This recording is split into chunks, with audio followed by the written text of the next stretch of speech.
In the world of circus sensations, there are stories that both amaze and frighten. Today, we will immerse ourselves in the past and learn about people whose unusual traits became their tickets to a bright stage, but often turned into a dark, backstage side. You will encounter incredible destinies and the most astonishing twists, about which rumors circulated across America and far beyond. With you is Top Facts. Enjoy watching.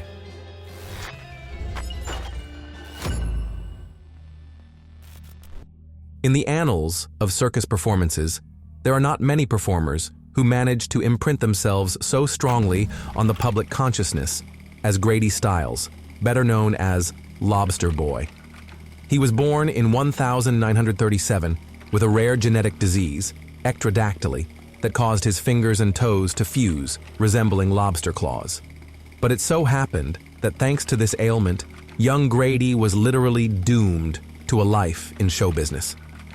His father, who suffered from the same condition, had already established himself on the carnival stage, and soon the entire family, including brothers and sisters united by the same anomaly, began performing as the Lobster family. Audiences watched in delight as they skillfully handled objects using their claws. However, behind the shining lights of the footlights lay a grim underside. Grady had a volatile temper and became addicted to alcohol. He tyrannized his loved ones until tragedy struck. Stiles killed his daughter's fiancé. The court found Grady guilty, but considering his physical condition, he avoided prison. This detail only added a darker aura to the myth of Lobster Boy. After stories of lobster claws on stage, the carnival revealed another performer, Fanny Mills, nicknamed the Girl with the Giant Feet from Ohio. She was born in 1860 and suffered from a rare disease called Milroy's disease. It caused a severe enlargement of the legs. She appeared fragile. Her height was about 5 feet and 2 inches, and she weighed just over 100 pounds. But the most striking difference lay elsewhere. Each of her feet reached about 19 inches in length and 7 in width.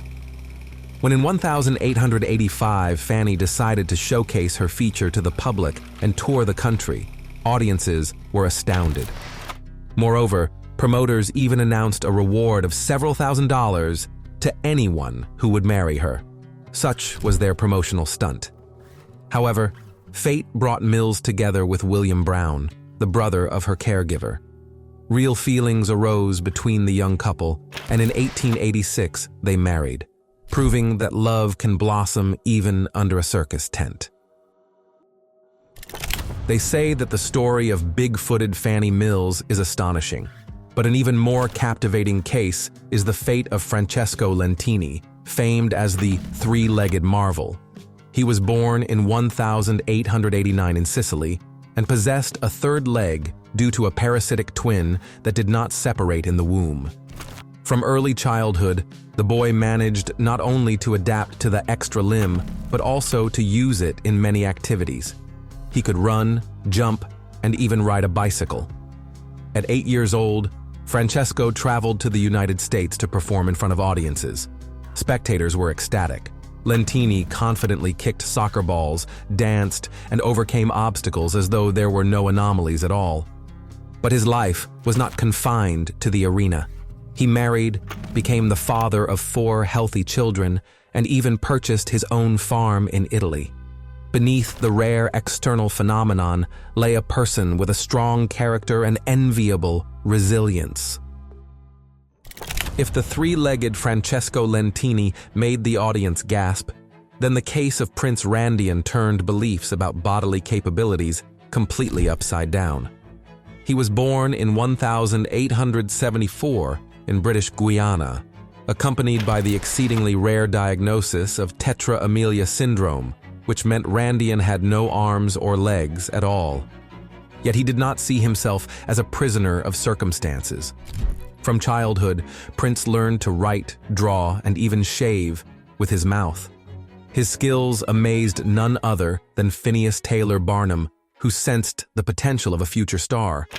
Under the guidance of the famous show impresario, Randian became a star performer, astonishing everyone with his ability to smoke cigarettes by holding them in his mouth and dazzling them with his sharp wit. Behind the scenes, he was a man of wide-ranging interests. He married, raised 5 children, was fluent in several languages, and retained an ability to charm people with conversation no less than he did with his circus acts. Continuing the theme of incredible transformations, we move to the Russian Empire, where Stefan Bobrowski was born, better known as Lionel the Lion-Faced Man. He was born in 1891 with hypertrichosis. His body, and especially his face, was covered with thick hair, giving him a lion-like appearance. Many legends circulated about him. Some claimed that his mother had been frightened by a lion during pregnancy, while others spoke of a mysterious curse. Whatever the truth, Bobrowski became one of the main stars of Barnum and Bailey. Over time, audiences appreciated not only his appearance, but also his charm.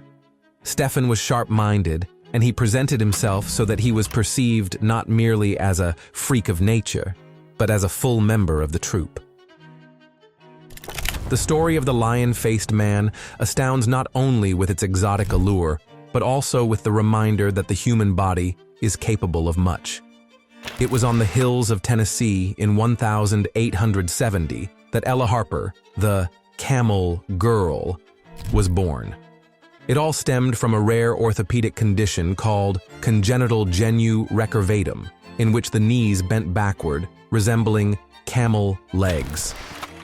Harper did not isolate herself. She learned to walk on all fours and, at 16 years old, joined a circus called Watt Harris Nickel Plate. Her gait, which truly resembled a camel's stride, stirred up a storm of emotions, and posters hailed her as the most unusual wonder of nature.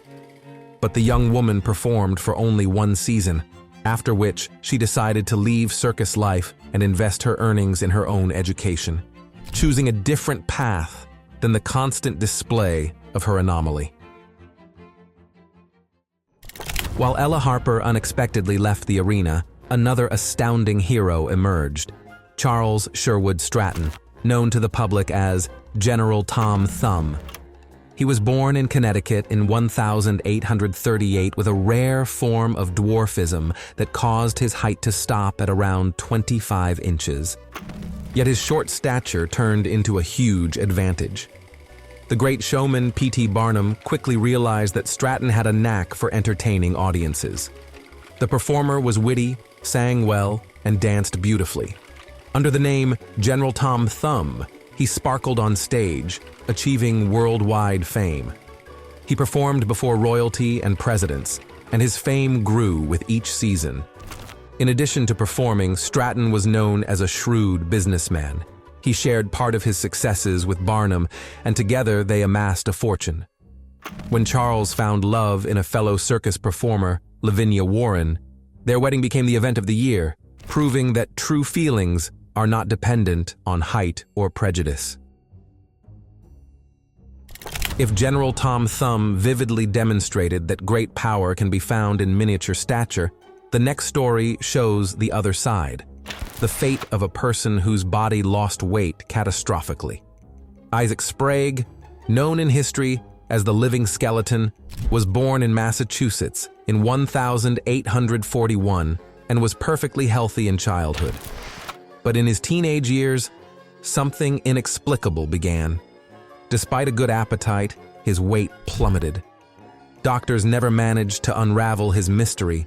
In the end, Isaac weighed just over 40 pounds, and his figure looked extremely emaciated. The public was simultaneously shocked and intrigued, so Sprague turned to Phineas Barnum to earn a living. The living skeleton became a sensation. People literally flocked to see such a wasted young man. Despite the tragic nature of his condition, he managed to marry twice and become the father of 3 children. And ironically, he outlived Barnum himself. Moving on from the story of a man who could not gain weight, let us turn to a unique case where a rare anomaly made a woman densely covered by nature. From the lush greenery of Puerto Rico came Priscilla Lauder, born in 1911, who suffered from hypertrichosis. Her body was covered in hair from head to toe, earning her the nickname the Monkey Girl. Her father brought 3-year-old Priscilla to New York, hoping to find doctors who could help. But instead, the little girl caught the eye of circus promoters. A kind impresario, Karl Lauter, saw in her not just a phenomenon, but a child in need of care. Thus, Priscilla blossomed under the big top, and soon she found love in the form of Emmett Bahnano, known as the alligator-skinned man. Two unique individuals came together, challenging conventions and proving that one can find a kindred soul in any appearance. The story of the Monkey Girl mesmerized with the dark color of her hair, whereas Alice Dory, dubbed the Woolly Girl of Minnesota, was remembered for her almost fair fur. She was born in 1887 in Minneapolis, and from birth, her body was covered with a fine down called lanuginosa, which gradually grew into an impressive mane. Alice's parents, hoping not only for a miracle but also for an income, decided to exhibit the girl to the public. Thus, she became the Woolly Girl of Minnesota, successfully touring the Midwest and astonishing onlookers with her gently golden hair. But by the age of 28, tired of life on the road, Alice chose to leave the circus and pursue a quieter occupation. If the Woolly Girl impressed audiences with her fluffy aura, then Chang and Eng Bunker were written about in every newspaper. They were born in 1811 on the territory of Siam and were conjoined at the chest. It was thanks to them that the term Siamese twins entered the language. A British merchant, Robert Hunter, saw their potential as a sensation and brought them to America. Billed as the Siamese Double Boys, they toured from 1829, demonstrating to the public how harmoniously they could move and live as one. But their shared life was not limited to the stage and applause. The brothers amassed a fortune and settled on their own plantation in North Carolina, where both married sisters, Adelaide and Sarah Yates. Altogether, they had more than 24 children. Remarkably, though physically inseparable, they managed a quite independent life. They established 2 homes and moved between them every 3 days. From Siam, we return once more to Russia, for it was there that Fyodor Yevtuchev, known worldwide as JoJo the Dog-Faced Boy, was born. He came into the world in 1868 and, like some of the previously mentioned performers, suffered from hypertrichosis. His face and body were covered in hair, so much so that he strongly resembled a dog or even a mythical werewolf. Arriving in the United States in 1884 under Barnum's management, JoJo instantly became a sensation. The showman concocted stories that the boy was discovered in a wild forest, but Fyodor himself was intelligent, learned several languages, and refused to be treated like an unthinking creature. Many noted that he was a cheerful and amiable person who turned his peculiarity into a calling card, urging people to treat others with understanding. Often, behind lengthy hair or a beastly appearance lies a kind soul. But of all the legendary circus freaks, it was Schlitzie who became a symbol of the era, despite being only about 4 feet tall. He was born in 1901 under the name Simon Metz and had microcephaly, a rare disorder in which the head develops significantly smaller than usual. Promoters dubbed him Pinhead, or the last of the Aztecs, weaving an exotic aura around Schlitzie. He performed in various shows, but his peak of fame came with the 1932 film Freaks, which was later deemed too shocking. However, Schlitzie was remembered by audiences not for disturbing scenes, but for his childlike spontaneity, his smile, and his genuine joy of interacting with others. Transitioning from unusual heads to remarkable cases of duplicated body parts, we cannot bypass Myrtle Corbin, the 4-legged girl. She was born in 1868 with a rare abnormality, called dipygus, wherein two pelvises formed side by side, each with its own pair of legs. Despite these features, Myrtle learned to walk and even dance, skillfully maneuvering her outer legs. At 13 years old, she was offered a role in Barnum's show, and spectators were beside themselves with astonishment at how she moved and lived a double life. Outside the arena, she also found happiness. She married James Clinton Bicknell, had 4 children, and proved that no physical trait can prevent someone from being a mother and a wife. If Myrtle, with 4 legs, inspired awe in audiences, then even greater respect goes to a man who achieved incredible success with no legs at all. We speak of Eli Bowen, who was born in 1844 with an extremely rare condition. His feet were attached directly to his pelvis. Yet Eli did not give up. He trained his arms and shoulders, and as a teenager, he joined a circus troupe, astonishing spectators with gymnastic feats on his hands. Over time, he took on bolder acts, learning to ride horses, navigate tightropes, and perform acrobatics, relying solely on his arms and torso strength. Behind the curtains, Bowen led a full family life. He married and had children. This only reinforced his image as a person who managed to transform physical limitations into a powerful incentive for growth. Sometimes old circus posters featured people about whom there is almost no documentation. There are records from the late 19th century of a performance in which one woman supposedly stunned onlookers with an incredibly long tongue, reportedly around 9 inches or 23 centimeters. And in the same show, there was allegedly a man with an exceedingly large body part, prompting the audience to wonder if he was using artificial aids. These cases are historically unconfirmed, but circus fans adore such legends. What do you think? Could it be real? Since we have mentioned people who compensated for the absence of limbs with astounding skills, we cannot overlook Frances O'Connor, a woman born without arms, but who turned her uniqueness into the art of living life to the fullest. From her earliest years, Frances trained to use her legs in place of arms. She learned to write, sew, pour tea, and even shoot a rifle. Her abilities were so spectacular that impulsive and astounded spectators nicknamed her the Living Venus de Milo. She joined the Ringling Brothers troupe, captivating audiences with her graceful execution of the simplest everyday tasks using her feet.